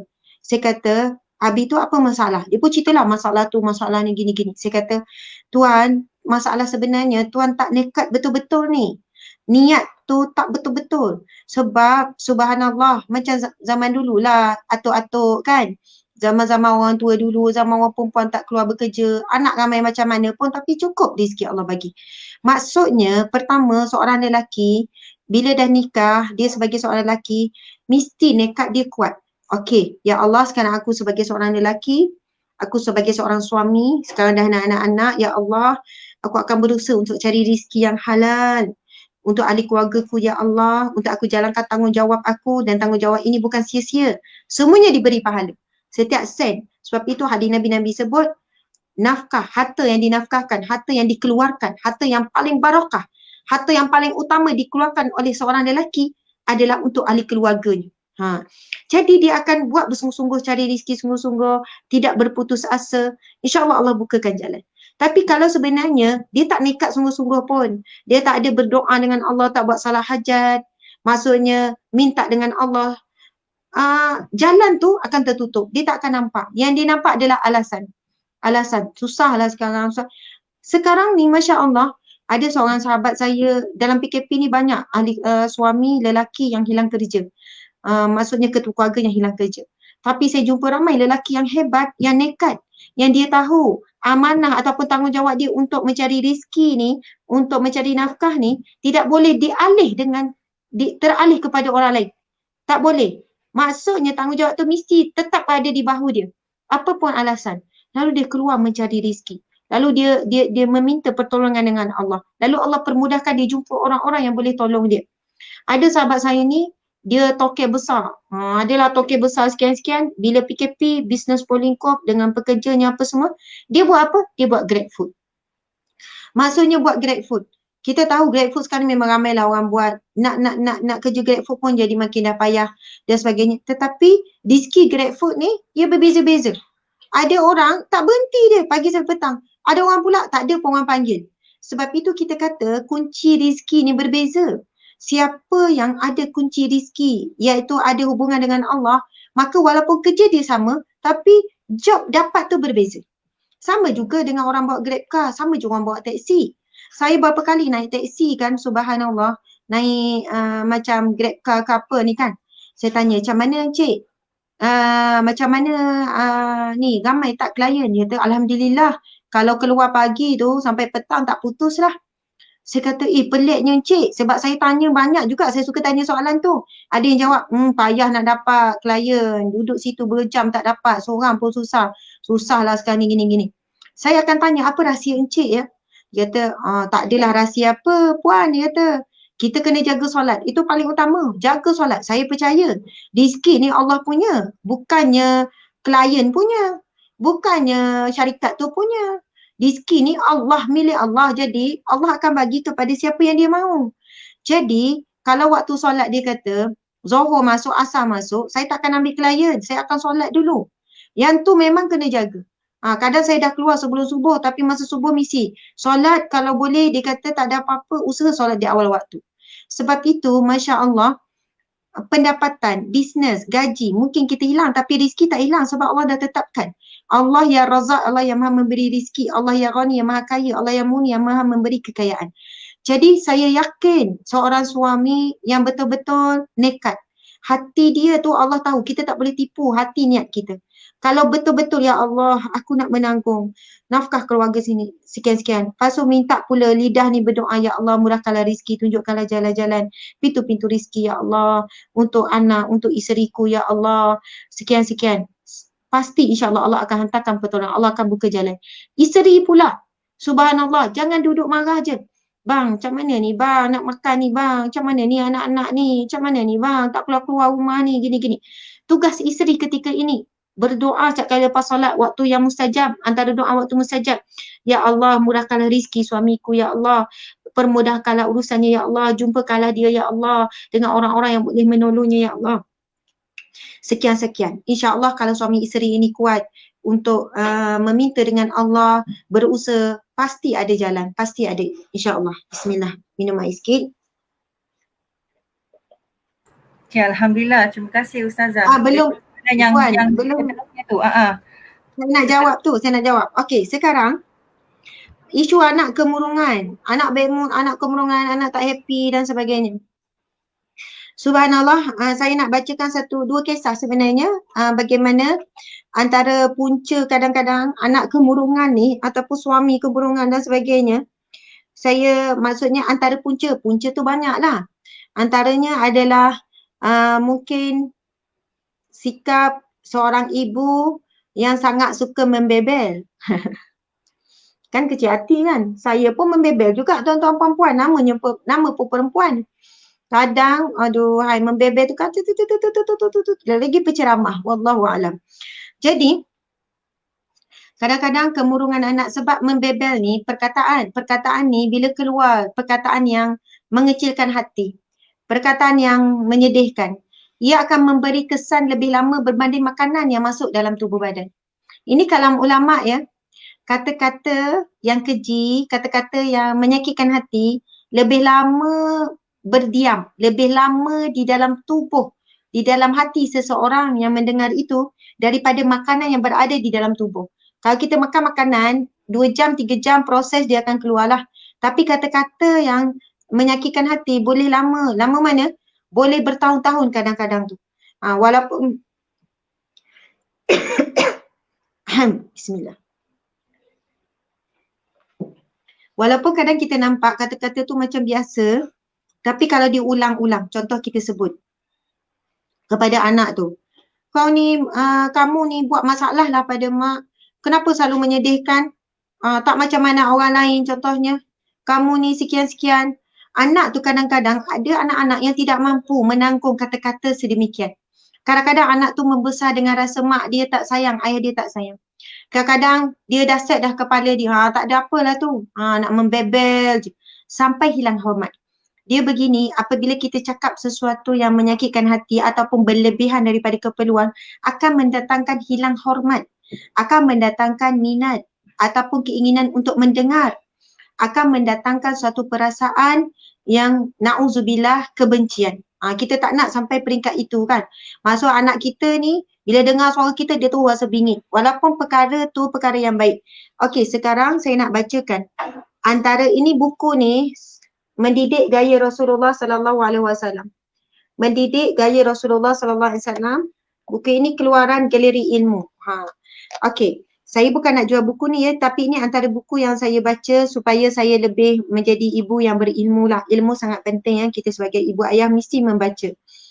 Okey, tajuk dia adalah teknik yang ketiga, meraihkan kesederhanaan dan menjauhi perkara yang membosankan.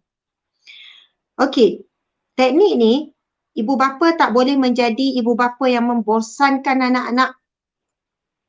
Anak-anak ni, bila ibu bapa balik, dia rasa tak seronok. Ibu bapa tak ada kat rumah, lagi seronok dia orang. Kalau kita ibu bapa yang macam tu, jadi hati anak kita semakin jauh. Hati anak kita semakin keras. Na'udzubillah min zalik. Jadi saya bacakan ni daripada Abdullah bin Mas'ud radhiyallahu anhu katanya, tatkala kami sedang duduk di pintu rumah Abdullah bin Mas'ud menunggunya, Sayyidina Yazid bin Muawiyah an-Nakhai lalu di hadapan kami, lantas kami pun berkata, khabarkan kepada Abdullah bin Mas'ud bahawa kami sedang menunggunya. Maka Sayyidina Yazid masuk menemui Sayyidina Abdullah. Tidak lama kemudian Sayyidina Abdullah keluar dari rumahnya lalu berkata, Sesungguhnya daku diberitahu bahawa kalian sedang menungguku dan tiadalah sebab yang menghalangku untuk menemui kalian, melainkan kerana bimbang bahawa kalian akan rasa jemu. Sesungguhnya Rasulullah sallallahu alaihi wasallam hanya memilih hari-hari yang tertentu bagi menasihati kami dan bukanlah setiap hari kerana bimbang kami akan jemu. Hadis riwayat Bukhari dan Muslim. Subhanallah. Hadis ni bunyi panjang tu kan? Faham tak tu ya? Subhanallah. Hadis ni cerita tentang seorang sahabat Nabi yang bernama Abdullah. Kan? Abdullah bin Mas'ud. Ini sahabat Nabi. Abdullah bin Mas'ud di antara perawi hadis yang begitu banyak. Setelah Rasulullah wafat, banyak majlis ilmu yang dipimpin oleh sahabat Nabi Sayyidina Abdullah bin Mas'ud. Subhanallah. Jadi, satu hari, Sayyidina Yazid masuk menemui Abdullah, Sayyidina Abdullah. Wahai Abdullah, kami sedang menunggu kamu. Maksudnya tunggu ni, mungkin di masjid macam itulah. Kami sedang menunggu kamu ni. Lalu Sayyidina Abdullah pun berkata, sesungguhnya aku diberitahu bahawa kalian sedang menungguku. Lepas tu dia keluarlah dari rumah lalu pergi jumpa orang yang sedang menunggu ni. Tidak ada sebab yang menghalangku, dia kata. Aku tak ada apa-apa masalah, tak ada sebab pun. Maksudnya tak adalah aku sakit ke, ada hal ke, tak. Tidak ada sebab yang menghalangku untuk menemui kalian. Sangat jujur kan? Melainkan kerana bimbang bahawa kalian akan rasa jemu. Maksudnya, bimbang kalau hari-hari ceramah, hari-hari nasihat, nanti kamu akan rasa jemu. Sesungguhnya Rasulullah sallallahu alaihi wasallam hanya memilih hari-hari yang tertentu bagi menasihati kami dan bukanlah setiap hari kerana bimbang kami akan jemu. Ada banyak lagi dalam bab ini tentang adab supaya jangan timbul kebosanan dalam bab mendidik.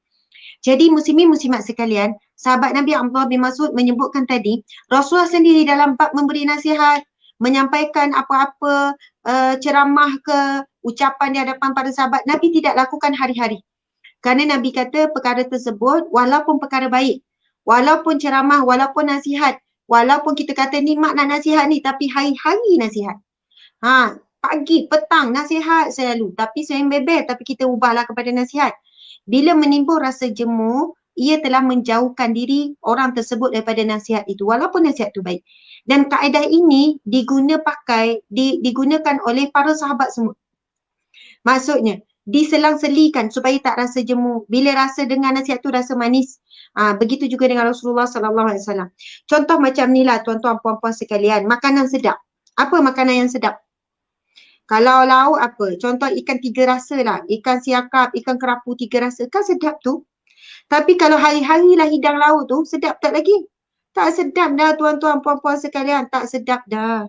Apa lagi yang sedap? Tom yum, seafood. Tom yum seafood ataupun ketam, makanan mahal. Ketam seafood, ketam tom yum ke apa ke. Hidang hari-hari, pagi yang tu, malam yang tu, boleh 3 hari dah jemu dah. Mula-mula sedap lagi. Ui sedapnya, lama-lama dah tak rasa nak dah walaupun benda tu sedap. Samalah dengan nasihat, walaupun nasihat itu baik. Tapi hari-hari kita duduk bising benda yang sama, lama-lama akan mendatangkan bosan ataupun jemu. Contoh macam ni lah kan saya ni. Bukan saya. Contoh seorang suami yang soleh. Dia panggil isteri dia. Dia panggil isteri dia. Sayang, kemarilah kamu sayang. Waktu subuh, lepas solat subuh. Suami ni pun bagilah nasihat yang baik. Dengarlah wahai adindaku, satu nasihat yang baik ini. Aku bacakan kepadamu satu hadis Nabi. Isi pun dengar. Baiknya suamiku. Okey. Zohor panggil lagi. Adindaku sayang, datanglah kemari. Ada sedikit nasihat untukmu. Contoh kan. Aku ingin memperingati. Ayat tu memang sedap semua. Suami isteri pun okey bang. Masya Allah. Terima kasih atas nasihat awak. Lepas solat asar panggil lagi. Wahai adindaku, kemarilah kamu. Maghrib panggil lagi. Isyak panggil lagi. Isyak tu isteri kata ada apa lagi ni bang. Tak habis-habis lagi. Subhanallah. Masya Allah. Kita ni kalau yang bercakap memang tak rasa. Kita yang bebel memang tak boring, memang tak bosan. Tapi yang mendengar itu sakitnya telinga, lama-lama boleh menyebabkan hati itu berjauhan, boleh jadi kemurungan. Saya sebut itu satu sajalah contoh. Dan saya tutup dengan nasihat yang baik perlu disampaikan dengan cara yang baik. Ini sangat penting. Sangat penting. Contoh kalau saya, tuan-tuan puan-puan datang rumah saya pun hidang ikan kerapu masak steam. Sedap ke? Ikan apa-apalah masak steam. Special lah ni. Ataupun nasi Bukhari, nasi Arab. Nasi Arab damsyik ke apa ke kan, nasi Arab lah sedap ni. Saya hidang tapi hempas. Hempas. Makanlah. Air pun hempas, lauk pun hempas. Perempuan ada selera tak? Tak ada selera. Tapi kalau datang rumah saya pula tak sempat nak masak. Kebetulan lauk pula tak ada telur je. Saya pun goreng telur, nasi pun panas-panas, saya pun hidang satu kicap yang telah dipotong bawang dengan cili. Saya pun kata minta maaf lah, ini je lauk yang ada. Tak sempat, berapa hari ni tak sempat pergi pasar, ni je lauk yang ada. Tapi dihidang dengan lembut. Jemputlah makan yang ni je yang ada gini. Walaupun makanan tu tak special sangat tapi sedap. Sebab itu sangat penting. Lagi sedap kalau lauk tu pun sedap, ikan siakap, hidang pun memang elok. Makanlah, silakan. Subhanallah, mudah-mudahan boleh gembirakan tetamu, sekian-sekian. Lagi sedap gabung dua tu. Sebab itu nasihat yang baik, maksudnya hidangan tu contoh sajalah. Hidangan tu sedap tapi cara letak tu kasar, tak sedap makanan tu. Tapi sekiranya nasihat kita kan biasa je. Orang perempuan, kita ulang yang sama tapi dengan cara yang baik, ia akan beri kesan yang baik. Bila anak buat apa-apa, Mak nak cakap sikit ni, boleh tak ni Mak nak cakap sikit? Ya Mak, ada apa? Cara yang baik. Baca doa dulu tuan-tuan perempuan nak nasihat anak-anak. Nak tegur suami, kena baca doa. Doa apa? Rabbi syrah li sadri wa yassir li amri wahlul 'uqdatam min lisani yafqahu qawli. Rabbi syrah li sadri wa yassir li amri wahlul 'uqdatam min lisani yafqahu qawli. Baca doa tu dulu, penting sangat. Nak bagi cadangan ke suami, nak tegur suami, suami nak tegur isteri, tolong baca doa ni. Doa ini kan diajarkan oleh Allah Subhanahu Wa Taala dalam Al-Quran. Doa ini adalah doa Nabi Musa bila nak berhadapan dengan Firaun. Kita bukan nak ngadap Firaun ni, kita nak ngadap suami je, nak ngadap anak-anak je. Tapi kita tak minta pertolongan dengan Allah. Sebab itu kadang-kadang apa yang kita sampaikan, anak kita salah faham, suami salah faham. Apa yang kita ulang nasihat kita, anak kita tak sampai ke hatinya sebab kita cakap di hujung lidah saja, bukan daripada hati. Kita baca Rabbi syrah li sadri, ya Allah lapangkanlah dadaku, wa yassir li amri, permudahkanlah urusanku, wahlul 'uqdatam min lisani, ya Allah bukakanlah belenggu yang mengikat lidahku, yafqahu qawli, agar dia memahami kata-kataku. Subhanallah, kalau nasihat kita baik, minta pula pertolongan dengan Allah, insya-Allah Allah akan permudahkan, hati kita lapang, yang mendengar juga lapang, anak bila dengar nasihat terus pergi ke hati. Ya Allah. Sebab yang memiliki hati anak kita, suami kita adalah Allah, bukan kita. Bukan kita yang boleh buka. Dengar cakap mak ni. Kau jangan lain. Kena faham betul-betul ni. Jangan nak ulang lagi. Bukan kita yang buka pintu hati tu nak dengar, nak berubah, nak insaf tak. Allah Subhanahu Wa Taala itu firman Allah, innaka la tahdi man ahbabta walakinnallaha yahdi man yasha. Ya Allah, sesungguhnya Allah berfirman, sesungguhnya bukan kamu yang memberi hidayah petunjuk kepada orang yang kamu sayang. Hidayah itu adalah milik Allah Subhanahu Wa Taala. Saya nak mohon keizinan, boleh buka siapa yang ada Al-Quran ataupun buat catatan dulu. Ada satu doa yang sangat bagus. Doa Nabi Ibrahim alaihissalam, iaitu surah Asy-Syu'ara. Surah Asy-Syu'ara juzuk yang ke-19, surah yang ke-26. Surah Asy-Syu'ara. Surah Asy-Syu'ara ayat juzuk yang ke-19, surah yang ke-26. Okey. Subhanallah. Boleh cari ya ayat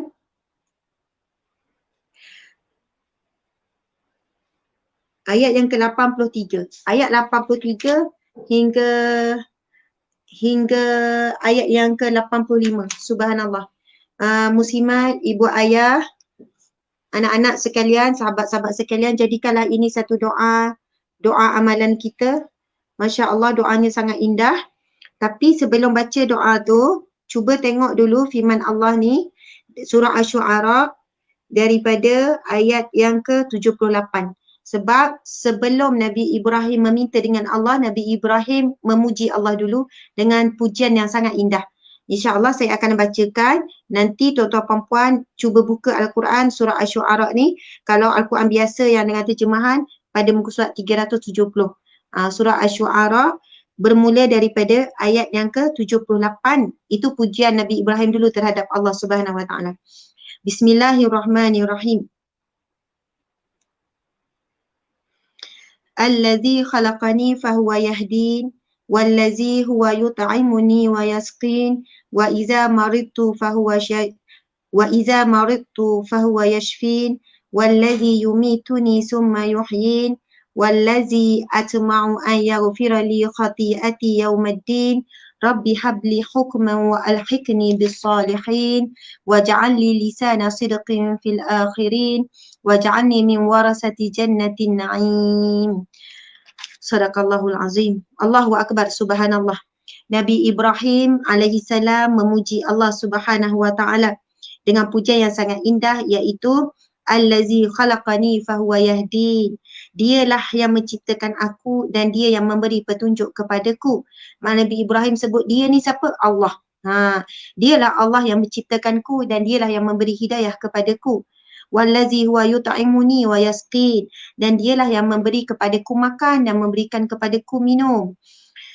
Wa iza maridtu fahuwa yashfi, dan apabila aku sakit dialah yang menyembuhkan aku. Wallazi yumituni summa yuhyin, dan dialah yang mematikan aku dan kemudian dialah yang menghidupkan aku kembali. Mati yang sementara, tidur dan sebagainya. Wallazi atma'u an yaghfira li khati'ati yaumiddin, dan dia dan yang sangat kuinginkan yang sangat kuinginkan mengampuni kesalahanku pada hari kiamat. Subhanallah. Kemudian bermulalah, lepas memuji-muji Allah, Nabi Ibrahim pun berdoa, Rabbi habli hukman wa alhiqni bis salihin. Ya Allah, berikanlah kepadaku ilmu. Rabbi habli hukman. Ya Allah, kurniakanlah kepadaku ilmu. Hukman juga membawa maksud kebijaksanaan Allah ya Hakim. Ilmu, kebijaksanaan, hikmah. Yang ini para ibu ayah dalam mendidik diri kita, dalam mendidik anak-anak. Sebagai isteri nak didik suami, boleh ya, kalau suami kurang agama, kurang akhlak dan sebagainya, kurang pengetahuan, isteri bertanggungjawab untuk membantu suaminya dapat ilmu. Maksudnya tak ada masalah kalau isteri mendidik suami, tak ada masalah. Suami mendidik isteri, tak ada masalah. Jangan pula kita sebut macam ni, awak kan suami, awak patut didik saya. Awak kan ketua keluarga, patutnya awak lah. Dalam sebuah rumah tangga, kita bukan nak menyalahkan. Bukan awak patut tak. Tapi kita selalu fikir apa yang boleh kita buat. Apa yang mampu kita buat. Apa yang kita boleh usahakan. Berhenti menunding jari, tapi kita bermula daripada diri kita sendiri. Subhanallah. Minta dengan Allah. Rabbi habli hukman wa alhiqni bis salihin. Masya Allah. Doa ni sangat power.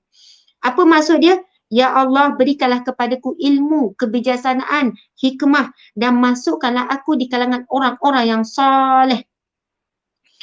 Kalaulah Allah makbulkan permintaan kita, ini doa yang diajarkan oleh Allah Subhanahu wa taala, firman Allah, dan doa ini dibaca oleh Nabi Ibrahim alaihissalam. Bila kita minta wa alhiqni minas salihin, ya Allah, golongkanlah aku di kalangan orang yang saleh.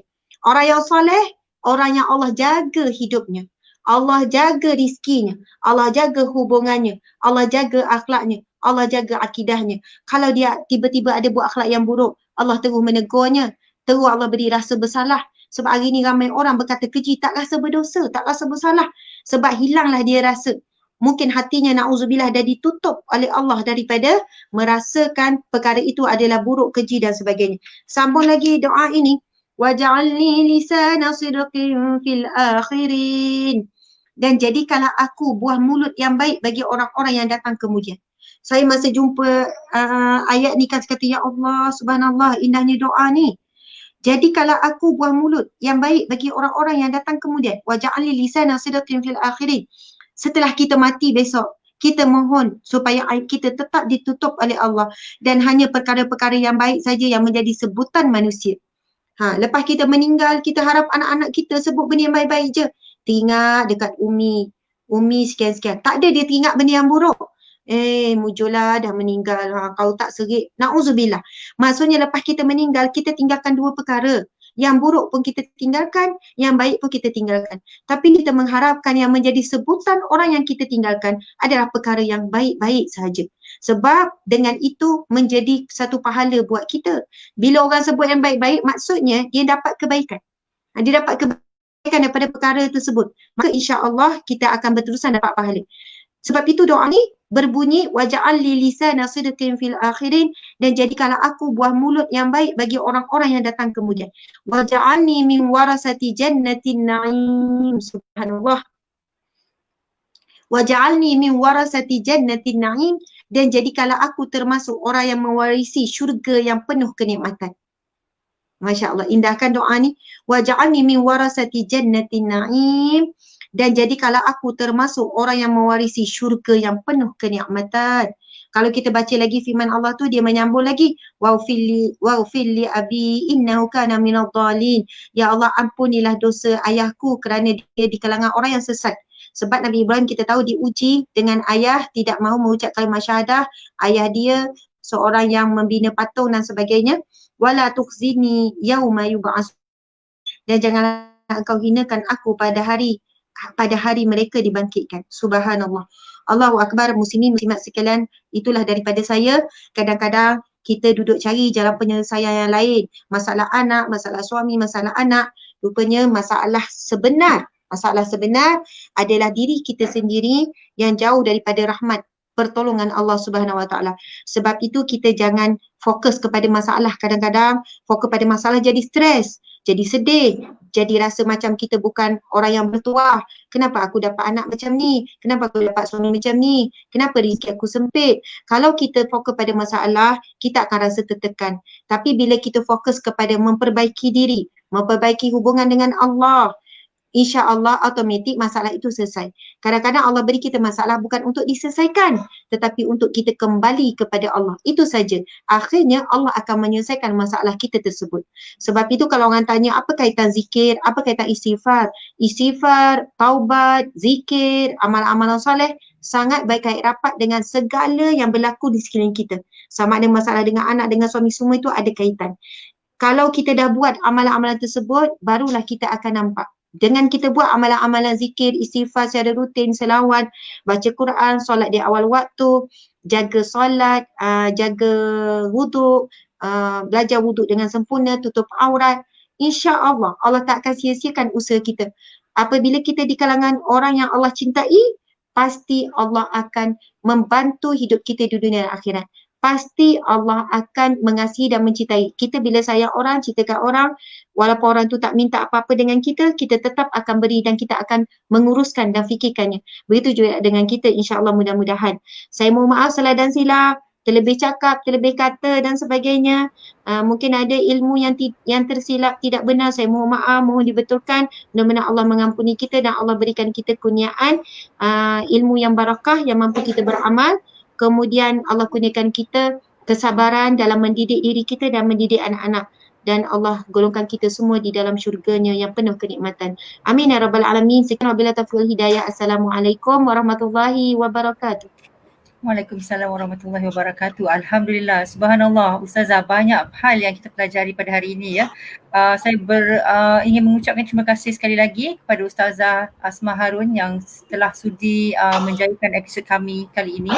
Dan kepada sesiapa yang terlepas menonton episod kita kali ini, jangan khawatir sebab anda boleh melungkuri YouTube channel Ezreal Jamil Official dan jangan juga lupa ya untuk subscribe Facebook Daily Deen Hub dan kami sentiasa mengalu-alukan tajaan-tajaan anda untuk segmen-segmen berikutnya.